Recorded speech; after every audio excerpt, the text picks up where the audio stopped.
The Grape Nuts and Grape Nuts Flakes program, starring Jack Benny, with Mary Livingston, Phil Harris, Rochester, and yours truly, Don Wilson.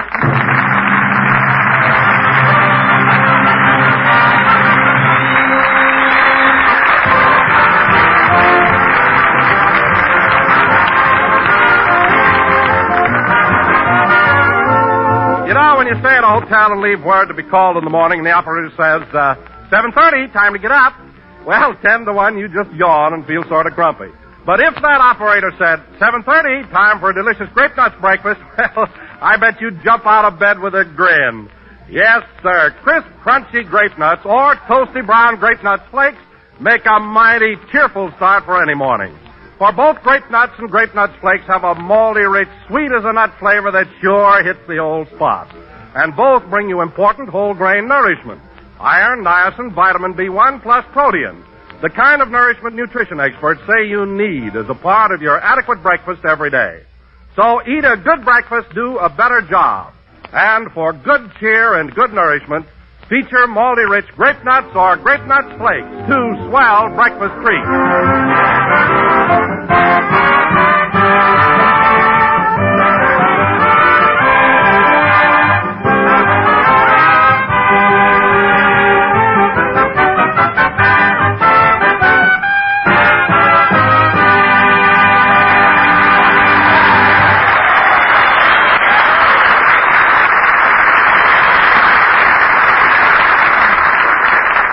Gentlemen, Jack Benny's troupe has been away for 5 weeks touring service camps throughout the Pacific Northwest. Jack arrived home late last night and went straight to bed. It's now morning, and Rochester is entering his bedroom to awaken him.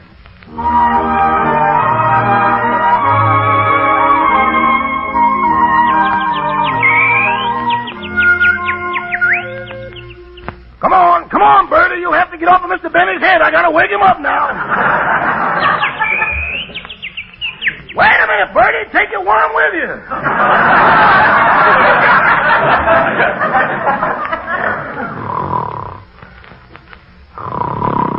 It's 9 o'clock, boss. Boss, it's 9 o'clock. I better not stand in front of him. He'll open his eyes, look at me, think it's dark, and go back to sleep again.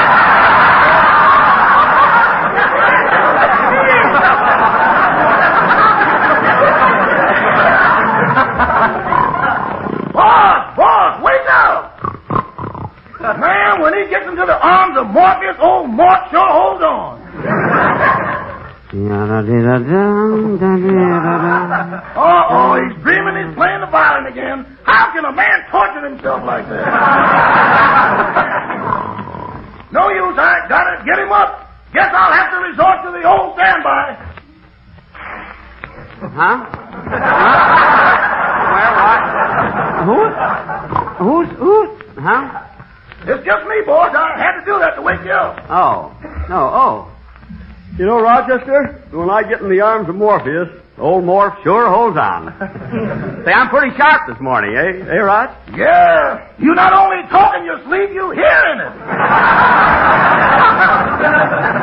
What? Nothing. Say it's after 9 o'clock and your gang will be here pretty soon for rehearsal. Yeah. Stand back, Rochester. I want to do my exercises. 1, 2, 3, 4. Bend down and touch the floor. 1, 2, 3, 4. Up again and down some more. 1, 2, 3. Rochester, pick up my toupee. 1, 2, 3, 4. Did you pick up my toupee? 1, 2, 3, 4. Caught it before it hit the floor.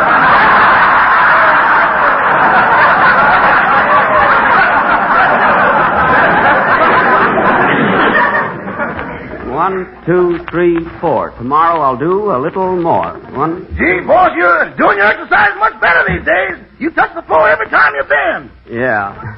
Now help me up off my knees. Thanks. Now, Rochester, I'll take my shower and you go down and make breakfast, will you?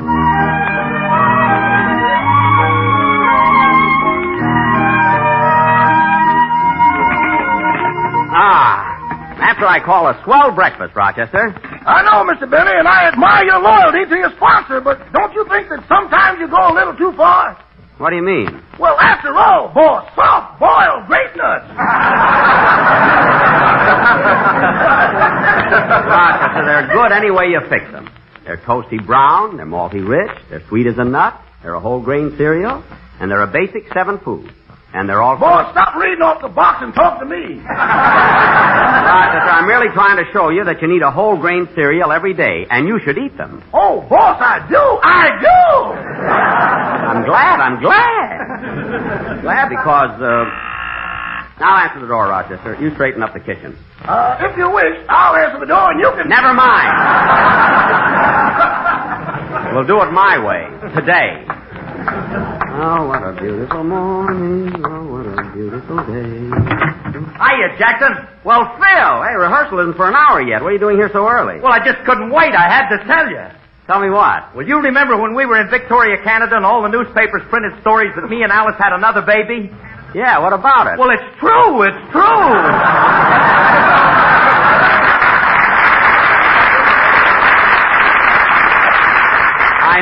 I know.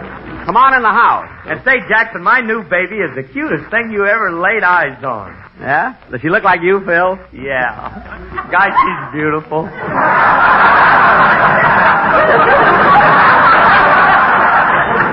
Well, I can understand that, Phil. After all, you're such an Adonis. Ain't I, though?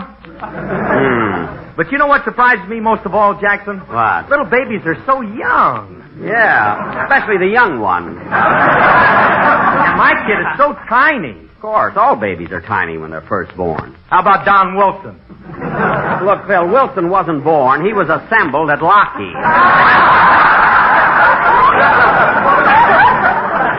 Speaking of the Flying Fortress, here he comes in for a landing. Wilson is the only guy I know that comes in on the beam and brings the beam with him.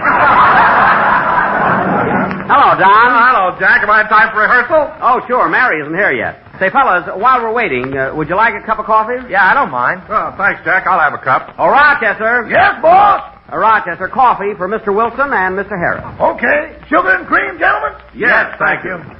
Sit right down here, fellas. Would you like some toast with your coffee? No, thanks. Sweet rolls or donuts? No, thanks. Oh, Rochester, turn on the radio. Would you like some music, fellas? Oh, it doesn't make any difference. Oh, yes, it does. With music, there's a 30% entertainment tax.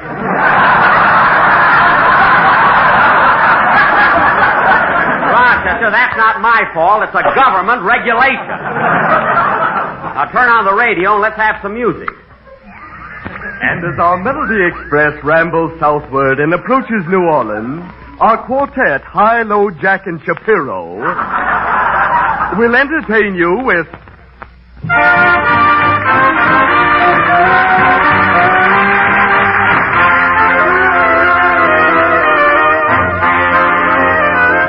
Way down yonder in New Orleans, in the land of dreamy sea, there's the Garden of Eden, that's what I mean.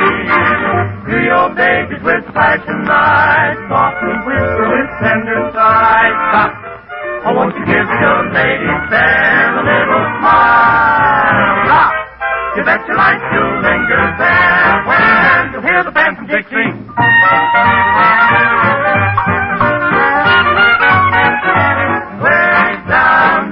Go look at a way down yonder. Way down yonder in New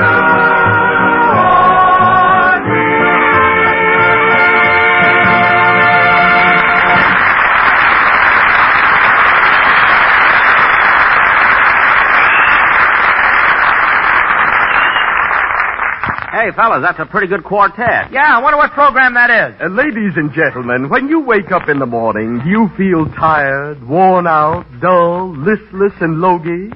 You do? Well, don't expect any sympathy from me. I'm a lout. But you can get sympathy from my sponsor, the makers of Sympathy Soothing Syrup. Remember, folks, sympathy spelled backwards is yatavapus.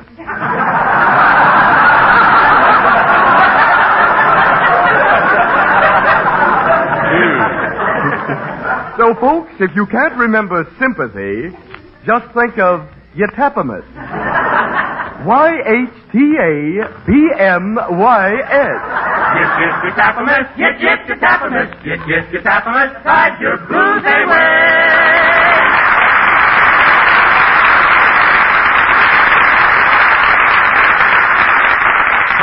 Turn off the radio, Rochester. You tap 'em, miss. I'll have to try some of that. Oh, hello, Mary. Hello, fellas. Hi, Mary. How are you? Mary, how'd you get in the house? The door was open. Am I late for rehearsal? No, we've got plenty of time. I overslept. Rochester, get Miss Livingston a cup of coffee. Yes, sir. No cream, no sugar, no radio. Okay. Say, Mary, how do you feel after our long trip? Oh, fine, Don. And say, fellas, I must tell you something. I had the wildest dream last night. What was it, Mary? Well, I dreamt we were all flying back from Seattle, and Jack was the pilot. Me? Yeah. And right in the middle of the trip, when we were 15,000 feet in the air, you stopped the plane, turned to me and said, Mary, either kiss me or get out and walk. Really? Yeah. And if it wasn't a dream, I'd have broken my neck. What a silly dream. Me, a pilot, trying to force you to kiss me. And that's not all. When I stepped out of the plane, I kept falling. And just as I was about to hit the ground, another plane came along and I dropped right into it. Gee. And guess who the pilot was? Who? You again. Me? So I jumped out and fell right into a wagon load of fish. Hey. Oh, that's terrible. Yeah. You look so funny lying there with your mouth wide open.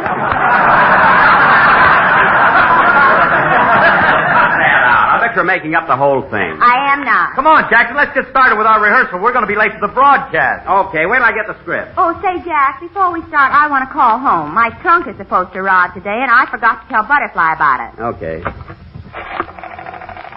Operator. Oh, operator, get me Crestview 67071. Oh, no, you don't. What? You heard me. Now, look here, operator, will you please... Oh, I forgot, Mary. Give me the phone. Hello, operator. Yes? This is JB. OK, one local.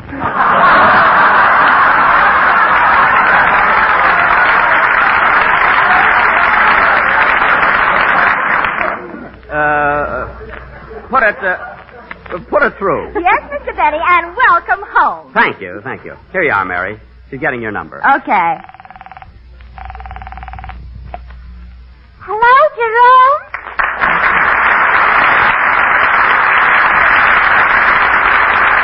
Butterfly, this is Miss Livingston. Oh, I'm sorry. I was hoping it was my boyfriend, Jerome. You know, the soldier. Yes, I know. Now, Butterfly, a man's going to deliver my trunk, and I want you to pay for it because I had it sent COD. How do you pronounce that name? Butterfly, COD is not a name. It means cash on delivery. Like OPA means Office of Price Administration. And FBI means Federal Bureau of Investigation. My goodness. You have to go through all that just to get a trunk? No, Butterfly. I was just giving an example of what certain groups of letters mean. Well, Miss Livingston, the only letters I know are AWOL.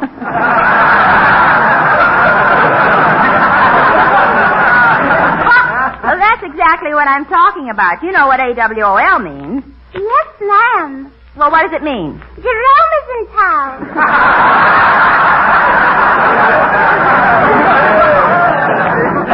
Oh. Now, Butterfly, let's forget about Jerome for a minute. I guess I'll have to forget about him. He came in town last week and went out with another girl. Oh, that's too bad. I wouldn't mind if she was half as pretty as I am. Oh. But I'm not half as pretty as she is.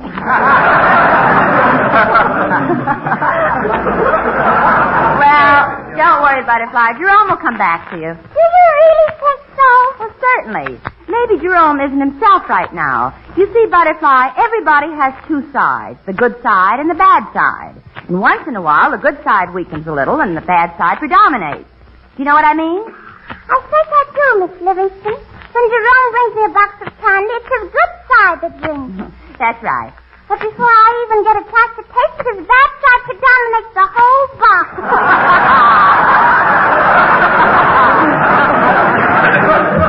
Well, you see, Butterfly, Jerome has two sides. Yes. Half wolf and half pea. Well, something like that. Now, goodbye, Butterfly. Don't forget to pay for the trunk. I won't. Goodbye, Miss Livingston.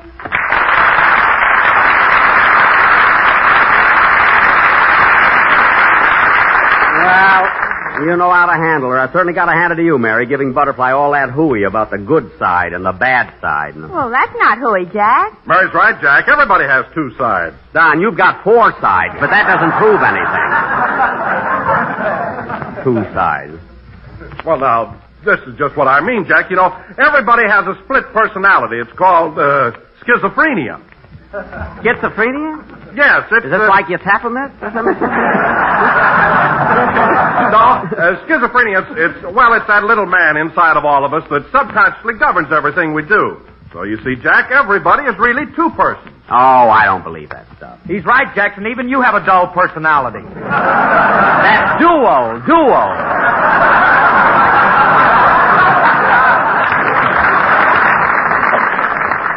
Maybe you believe in that, Phil, but not me. Well, certainly I believe in it. I got 2 sides to me, too. Oh, fine. There's one side to me that everybody knows. Harris, the show-off, the guy that loves himself, the guy that always wants to be in the limelight. That side I know. Now, what's the other side? Harris, the genius.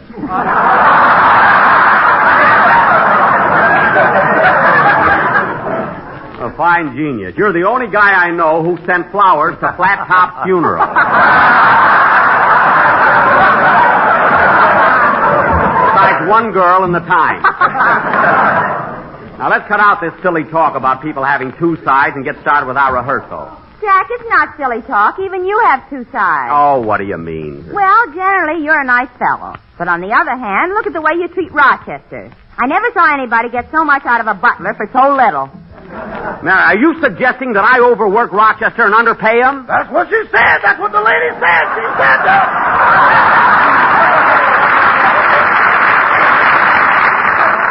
Rochester, this doesn't concern you. Now, come on, kid. Let's cut out all this gab about 2 sides and get started with the rehearsal. First thing you know, we'll be late for the... Come in. Yes? Remember me? I'm Herman Peabody, the insurance salesman. Oh, hello, Herman.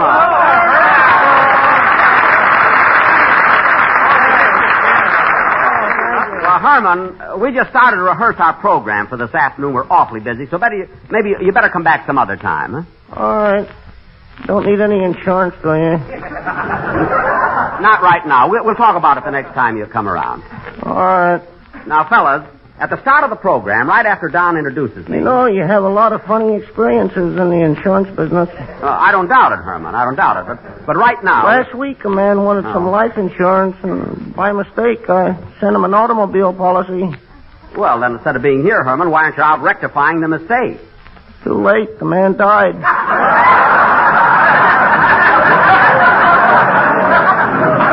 Well, that's a fine how do you do. How do you do?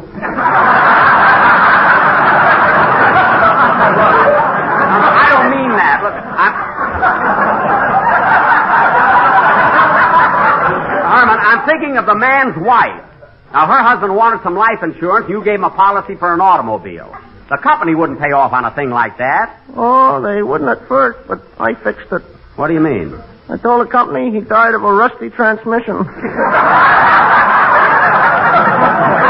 mean to say the company paid off? More than that. They offered to send his wife a new body, but she wouldn't take it. Oh, well, look, Herman, I told you I'm busy right now. Look, we got a rehearsal. Come back some other time, will you? All right. Oh, wait a minute. Come here, Herman. I want to ask you something. Yeah? You're a mild-mannered man, aren't you? Yeah? I mean, every day you do exactly the same things, don't you? Uh-huh. I mean, you never lose your temper, do you, Herman? Oh, no. There you are, Mary, and you too, Don. Your whole theory of dual personalities exploded. You can go now, Herman. Would you like to hear about my other side? What? There's another side of me that's a mean, conniving, bloodthirsty monster. Grr.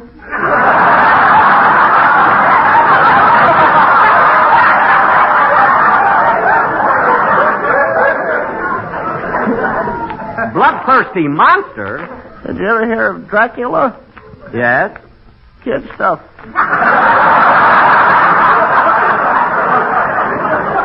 Now, look, Herman, you can go now. We have work to do. Okay, I'm going outside and frighten people. Boo!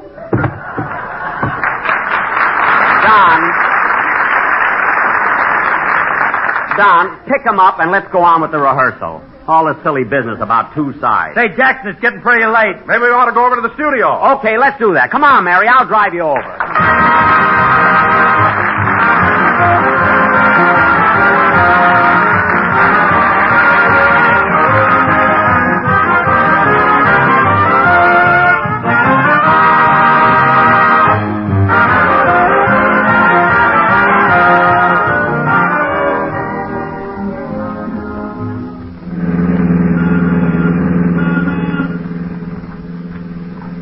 All this silly talk about split personalities and two sides. It's ridiculous. All right, Jack. If you don't believe it, forget about it. Let's get to the studio. Two sides. Jack, unfold your arms and put it back on the wheel. Don't worry, my other side is driving. My other side is driving. Be careful, too, you know. Don't be so sarcastic. Well, what are you stopping here for? I'm going into the cigar store. I'll be right out. Split personality. Little man inside of you. What bunk. Well, sir, what can I do for you? I'd like a cigar, please. Yes, sir. What kind? Oh, I don't know. I see you haven't got the kind I smoke. I just want something mild. Well, here's a nice mild cigar for $0.25. A quarter, eh? And here's one a little stronger for 10 cents. I see. Well, gee, I don't know which one to get. This one's a quarter, and that one's 10 cents, eh? Yes, sir. Well, I don't know. I like the looks of that quarter one, and yet...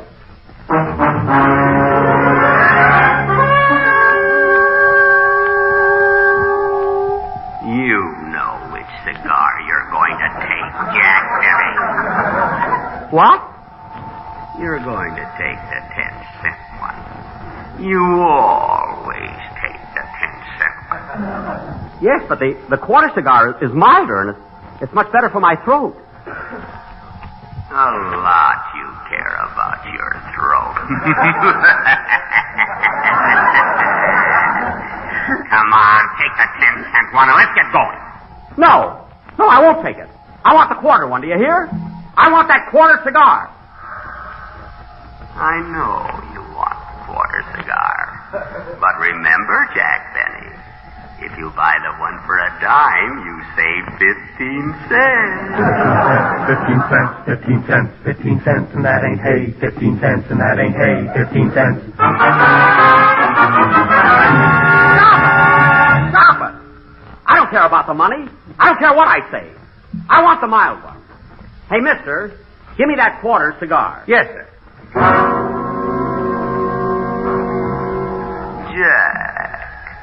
Jackie boy, reflect a little. That cigar costs a quarter.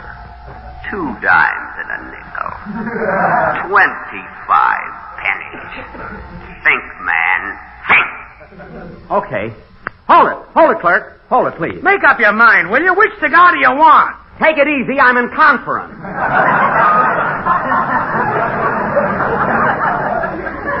Oh, I don't know what to do. I want the quarter one, and yet... You know what you're going to do, Jack Benny. You never smoked a quarter cigar in your life, did you? Did you? Yes, I did. Not a new one.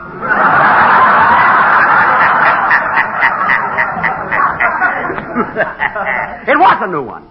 What about that time Phil Harris threw a birthday party for me? I smoked 3 of them right in a row. Phil gave you those cigars. He did not. He did, too. You're a miser, you're a miser, you're a miser, you're a miser. Promo seltzer, promo seltzer, promo seltzer, promo seltzer. Stop! Yes, happiness. Yes, happiness. Yes, happiness. Drive your blues away. Get away from me! Get away from me! If you don't, I'll go crazy. Will you please decide which cigar you want? There's another customer waiting. Yes, I'd like to buy a pipe, please. Well, I only have 2 kinds. Here's one that sells for $8, and this one's $15. I'll take the $15 pipe. Here you are. Thank you very much. And now what about you, Sporty?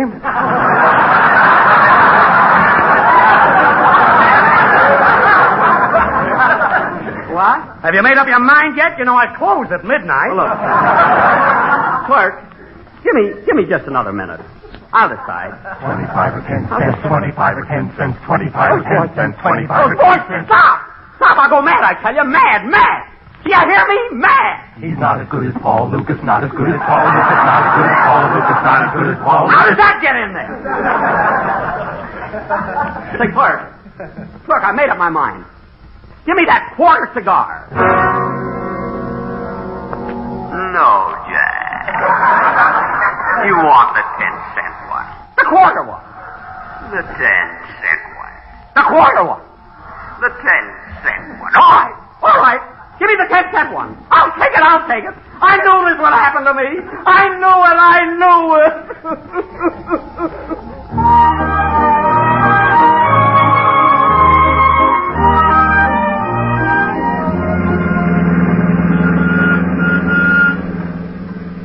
Hey, you know, Mary? What?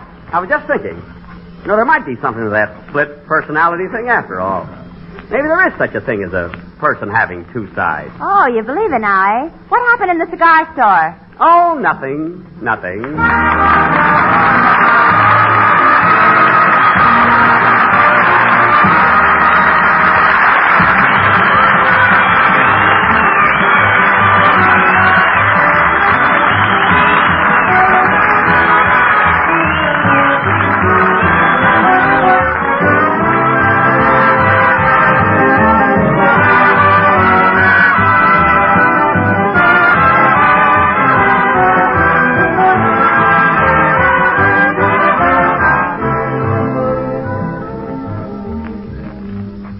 Say, Mr. Wilson, do you by chance solve mysteries? Mysteries? Well, Herman, I might. What is it? Well, it's my wife. She won't talk to me in the morning. In the morning, you say? Yeah, at breakfast, she just sits. At breakfast, you say? Yeah, she just sits. Why, Herman, you should cheer her up with grape nuts. Oh, did you say crispy, crunchy, moldy, rich grape nuts? Yes, I mean, no, I was going to. And delicious grape nuts bring you all around whole grain. Grape nuts bring you whole grain nourishment, the kind you need every day. Iron, niacin, extra vitamin B1. Did you say that? Well, I was just coming to that. Grape nuts make a grand basic breakfast dish, and everybody should eat. And everybody should eat a good breakfast, do a better job. Did you say that? Well, I was going to say it, Herman. And grape nuts are a swell thrifty. They're 50 buy in a big little 12-ounce package. Now, listen, Herman, I want you to solve a mystery for me. If you know all about delicious, malty-rich grape nuts, why don't you see that your wife eats them for breakfast? Why, she does, Mr. Wilson. That's just the trouble. She's so busy enjoying her grape nuts, she won't talk to me. Oh, I see. Well, Herman, there's no mystery about that. Goodbye now. Well, folks, this concludes another half hour. We'll be with you next Sunday night at the same time.